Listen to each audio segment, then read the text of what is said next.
Bismillahirrahmanirrahim. Assalamualaikum warahmatullahi wabarakatuh. Alhamdulillahirabbil alamin. Wa bihi nasta'in ala umuri dunya waddin. Wassalatu wassalamu ala asyrofil anbiya'i wal mursalin sayyidina Muhammadin wa ala alihi wa sahbihi ajmain. Kita wiridkan mulai pertemuan kita ini dengan membaca Sayyidul Istighfar. Allahumma anta rabbi la ilaha illa anta khalaqtani wa ana 'abduka wa ana 'ala 'ahdika wa wa'dika mastata'tu a'udzu bika min syarri ma sana'tu abu'u laka bi ni'matika 'alayya wa abu'u bi dhanbi faghfir li fa innahu la yaghfiru dzunuba illa anta. Kadang-kadang kalau menghafal-hafal sendiri payah. Kalau bersama diulang-ulang akhirnya bisa. Ibu dan Bapak yang saya muliakan, bersyukur kita kepada Allah Subhanahu wa taala pagi ini kita masih bisa diberi kesempatan untuk melakukan ibadah yang kita wiridkan, kita rutinkan. Ya, yang pertama memang fardu, salat subuh berjamaah, salat sunat yang lain, zikir dan sebagainya. Yang kedua, ya 2 kali seminggu ini kita wiridkan saja berapa bisanya pertemuan pengajian ini. Pagi ini kita coba memahami, mendalami ayat 177 surat Al-Baqarah. A'udzubillahi minasyaitonir rajim. Bismillahirrahmanirrahim.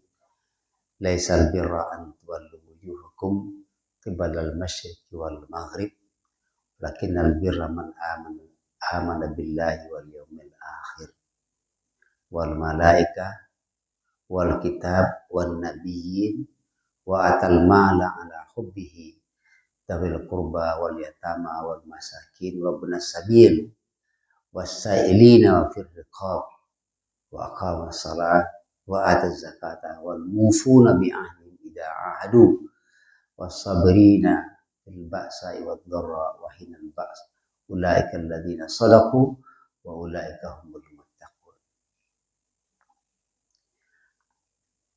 Ini berkaitan dengan waktu perintah Allah supaya Nabi Muhammad dulu kan salat menghadap ke Baitul Maqdis. Ya. Kemudian diperintahkan menghadapkan ke Ka'bah.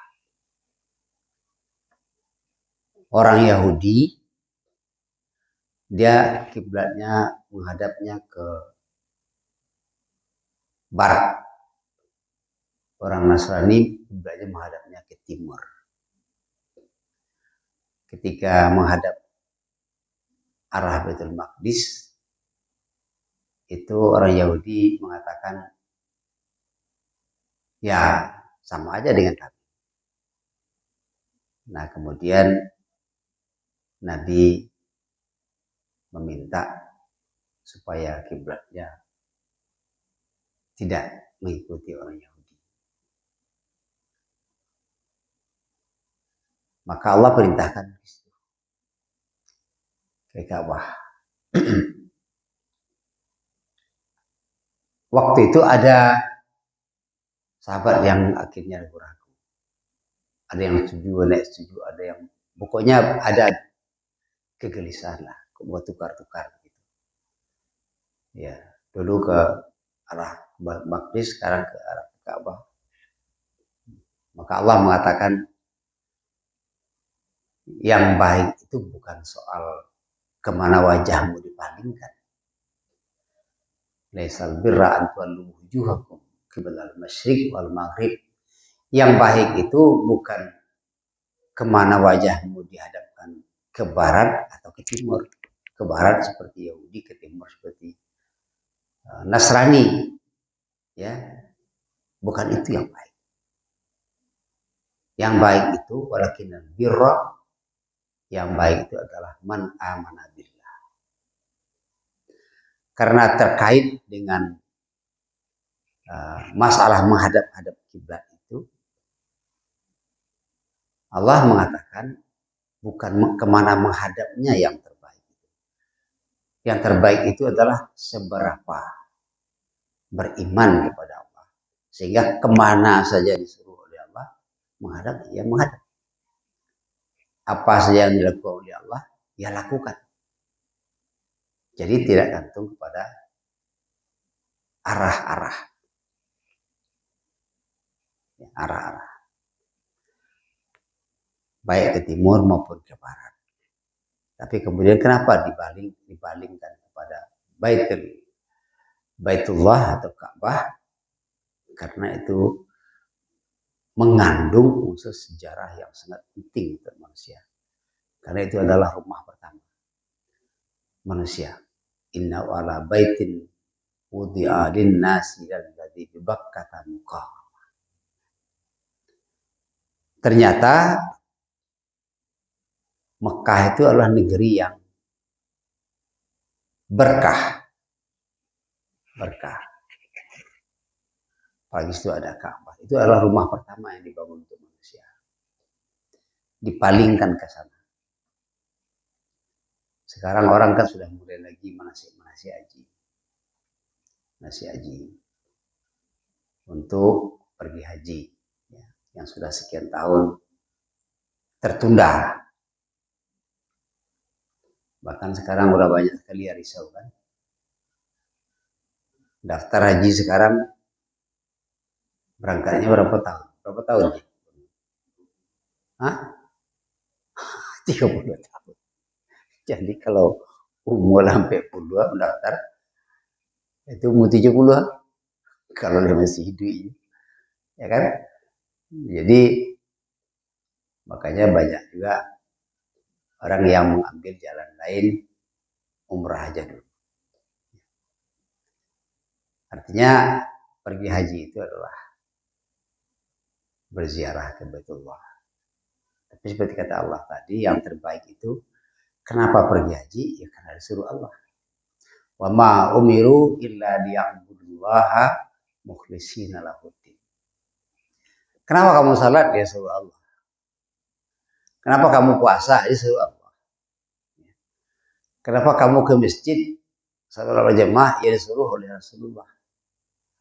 Itu yang terbaik. Walakinnal birra man amana billah. Jadi perintah. Jadi seperti tentara misalnya, seperti polisi. Tembak ya tembak. Ya. Walaupun yang tembak itu membunuh kawan sendiri. Ada seperti itu. Kalau dengan Allah jangan disamakan dengan patuh kepada komandan, dengan patuh kepada Allah, patuh kepada manusia itu punya kepentingan. Tapi kalau patuh kepada Allah, Allah tidak punya kepentingan. Yang disuruh oleh Allah kita kerjakan bukan untuk kepentingan Allah, tapi kepentingan kita. Jadi seperti kasus yang sekarang sedang terjadi banyak itu, disuruhnya membunuh anak buahnya oleh anak buah yang lain. Bunuh aja karena manusia itu dibuatnya seperti robot perintah. Padahal maksudnya membunuh itu untuk menutup rahasia aib keluarga. Malah terbuka semakin terbuka rahasia yang itu.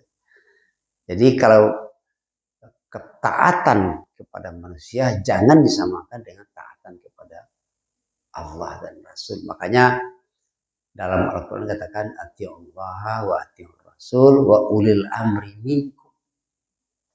Taatilah Allah, taatilah Rasul dan ulil amri, pemimpin-pemimpin. Tetapi kalimat kepada Allah itu ati'u taati. Kepada Nabi ati'ullah boleh. Ya, taatilah. Tapi kepada ulil amri tidak ada ati'unya. Pada pemimpin apa? Kita taat kepada pemimpin selama tidak disuruh mengerjakan perbuatan maksiat kepada Allah. Disuruh oleh komandan membunuh orang tanpa alasan, itu namanya maksiat kepada Allah. Tidak perlu ditaati. Tapi namanya komandan siap mana? Lompek pari. Ya. Pajak pohon kayu, pajak pohon kayu. Bunuh orang tua, dibunuh aja. Itu tidak. Ketaatan kepada pemimpin itu selama pemimpin itu tidak menyuruh kepada maksiat kepada Allah. Illa fi maksiatil khaliq. La ta'ata li makhlukin fi maksiatil khaliq. Kita punya orang tua, yang masih punya orang tua, disuruh melakukan perbuatan yang bertentangan dengan agama, itu tidak boleh dilakukan. Wa in jahadaka ala an tusyrika bima laisa laka bihi ilm fala tuti'huma wa sahibhuma fid dunya ma'rufa. Kalau orang tua menyuruh perbuatan yang bertentangan, maksiat kepada Allah, jangan ikuti, tetapi kepada orang tua itu tetap hormat, tetap berbuat baik. Walaupun orang tua itu kafir, tapi melakukan perbuatan yang suruhnya maksiat kepada Allah, jangan. Tidak boleh. Lanjutkan. Jadi yang terbaik itu bukan soal kemana menghadapnya, bukan, tapi kepada kepatuhan kepada Allah itu subhanahu wa ta'ala. Tapi jangan samakan kepatuhan kepada Allah dengan kepatuhan kepada manusia. Manusia itu menyuruh ada kepentingan-kepentingan, apalagi komandan-komandan. Komandan-komandan sekarang banyak menyuruh anak buah untuk keperluan dia yang banyak. Walakinnal birra man amana billahi wal yawmal akhir. Salah satu syarat baru boleh dikatakan orang itu kafir adalah kalau orang itu tidak percaya dengan hari akhir. Ada 3 hal untuk orang kafir. Yang pertama, tentang tauhidullah. Baru boleh dikatakan seorang itu kafir, dia telah bersekutu, mensekutukan Allah. Syirik, menyembah manusia. Yang kedua, tentang risalah, tentang kerasulan Nabi Muhammad. Yang ketiga, tentang yaumul akhir, yaumul bi'atsah, hari berbakti. 3 itu syarat cuma. Kalau yang 3 itu baru boleh disebut untuk kafir. Kalau yang lain tidak. Apa tidak? Kita bisa berbeda pendapat. Jadi wal yaumil akhir itu menjadi salah satu kata penentu iman tidak seorang. Kenapa?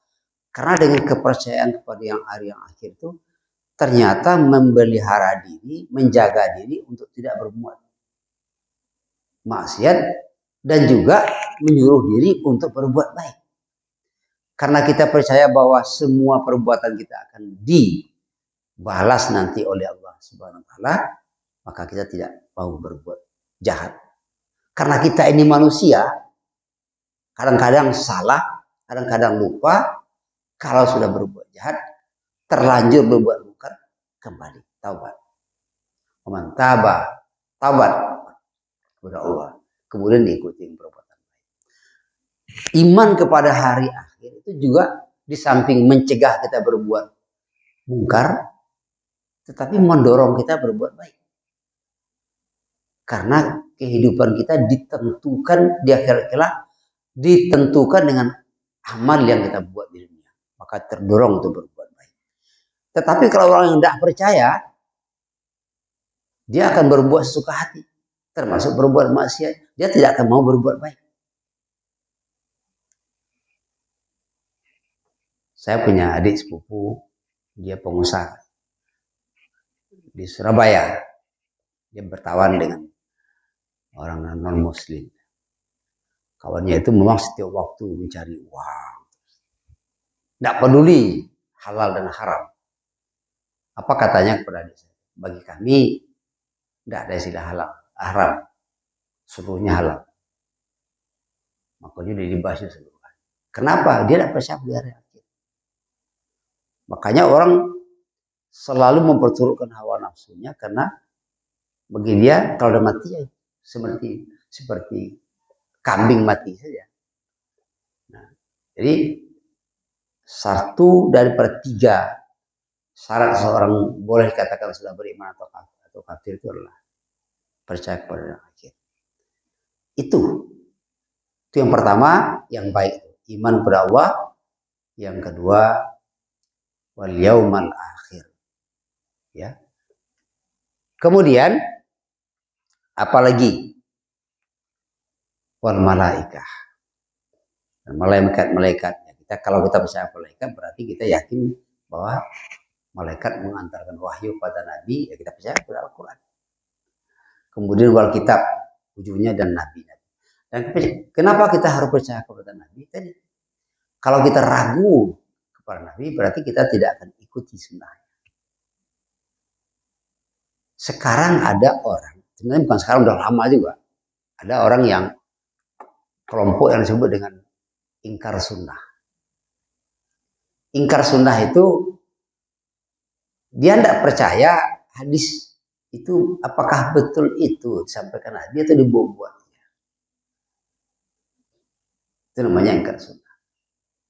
Jadi kepercayaan kepada Nabi itu yang baik, keutuhan kepada Nabi. Jadi ati Allah wa ati Rasul. Beberapa yang 5. Wa atal mala ala hubbi. Dan ini yang paling banyak menentukan seorang muslim masuk surga atau tidak. Apa? Wa atal mala ala hubbihi dawil qurba. Dia berikan hartanya, harta yang disukainya. Kepada siapa? Dawil qurba. Jadi memberikan nafkah pertama itu, memberikan menginfakkan harta itu, yang pertama itu adalah karib kerabat. Ada orang kepada orang lain baik sekali, tapi karib kerabatnya tidak dipedulikan. Itu keliru, salah. Dalam satu hadis dikatakan bahwa berbuat baik, membantu fakir miskin yang lain, yang bukan karib kerabat, membantu fakir miskin yang karib kerabat sendiri, itu beda. Membantu yang lain bukan karib kerabat dapat pahala 1. Tapi membantu fakir miskin yang merupakan karib kerabat sendiri pahalanya 2. Kenapa? Yang pertama membantunya, yang kedua menjaga keutuhan kerabat. 2 itu. Jadi disamakan tuh. Apa yang diberi? Yang kita sukai. Jadi kalau memberikan pakaian, berilah pakaian yang masih bagus, yang kita pakai, masih kita pakai. Jangan kita pakai. Kalau beri makanan yang enak dia lagi.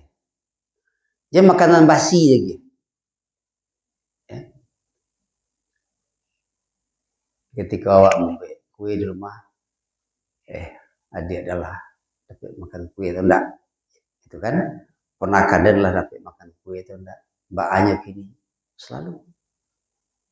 Jadi wa atal mala ala hubbihi dawil qurba, karib kerabat. Nah, sudah itu baru berikut dawil qurba wal yatama, anak yatim. Kalau kita lihat urutan-urutan, ya, waktu dalam bahasa Arab ditartib berikut. Ternyata utamakan karib kerabat dulu. Wal yatama, anak yatim. Jadi ada anak yatim misalnya bukan karib kerabat, tapi anak yatim karib kerabat. Utamakan anak yatim karib kerabat. Jadi istilahnya apa? Selesaikan dan diawak.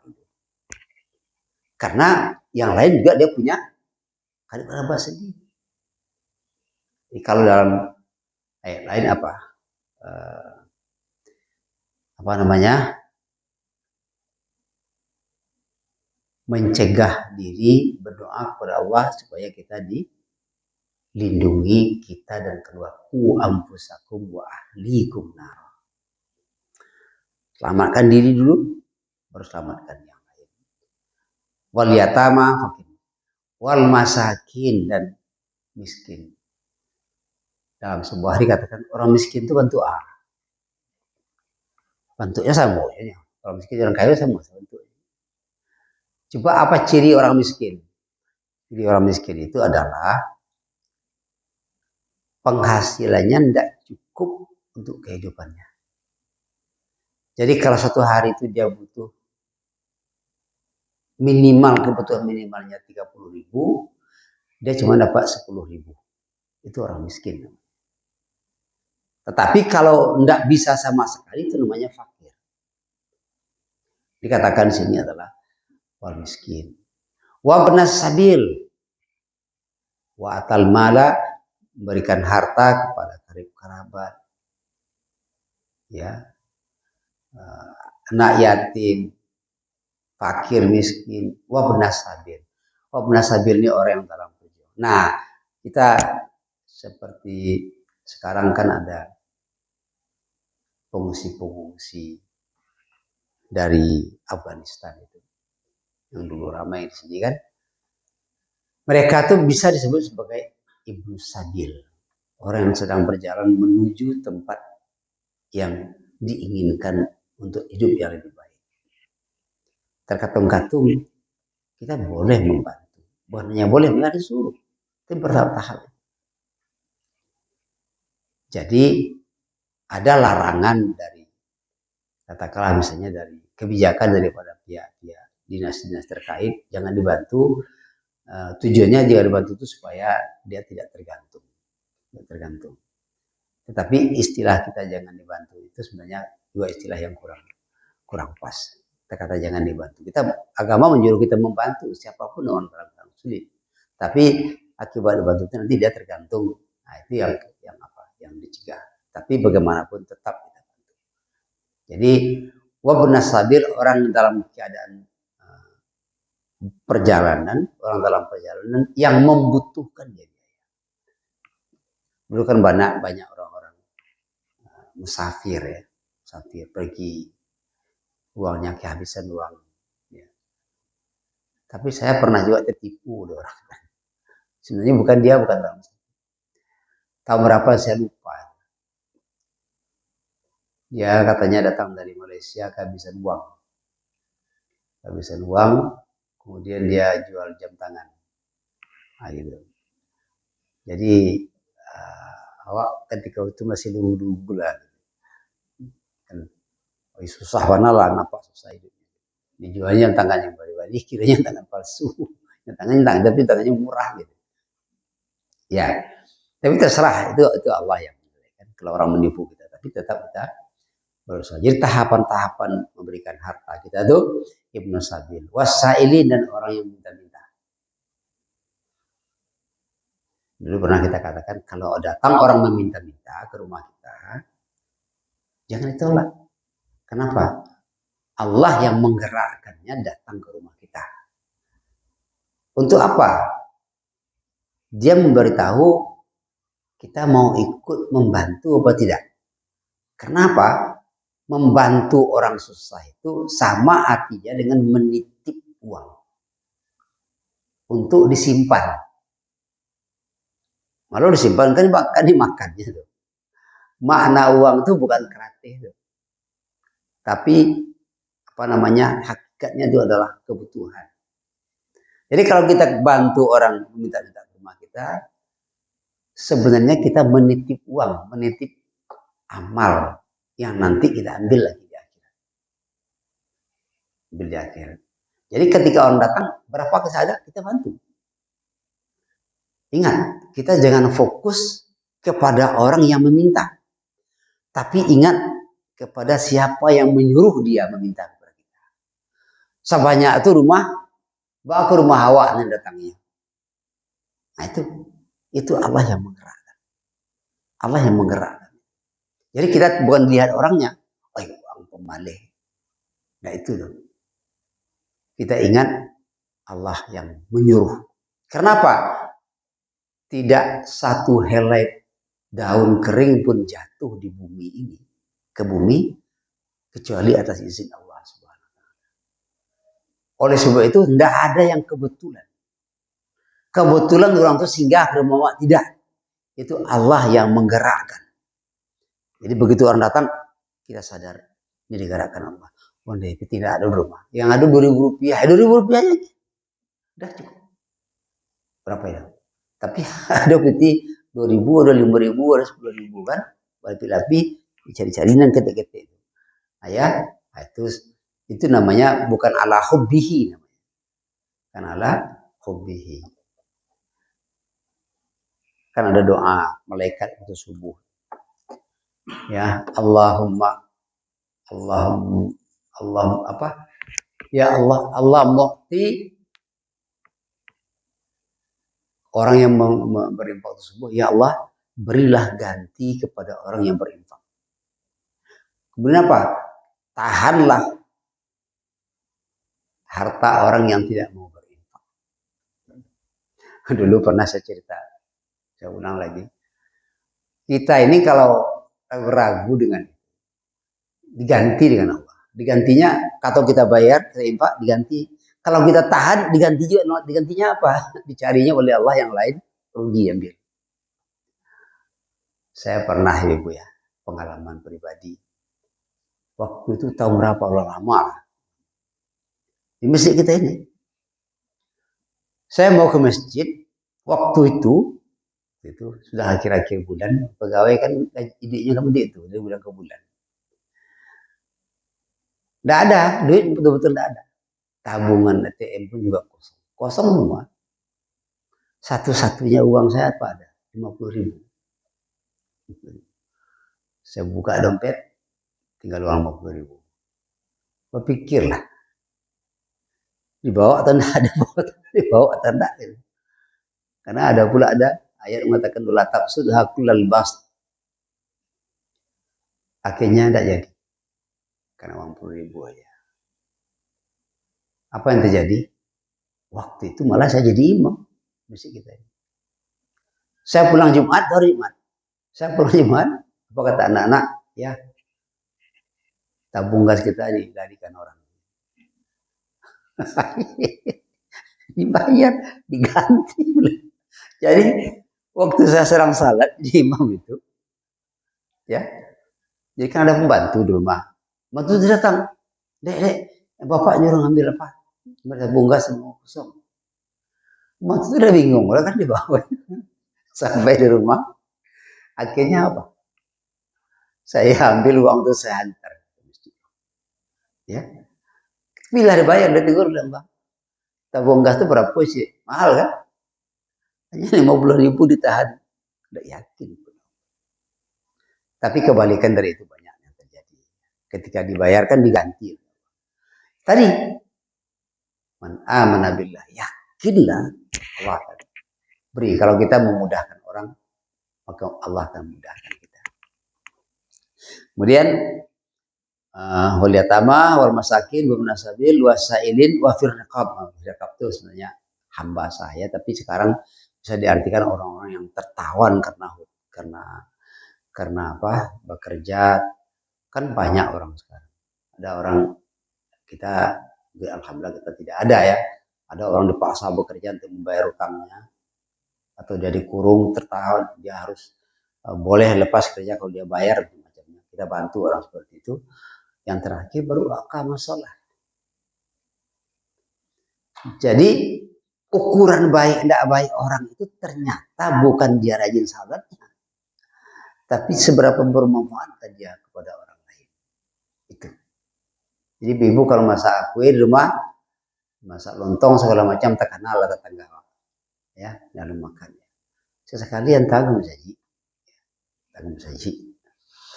Kemudian wa atal zakah wal mufuna bi ahdihim.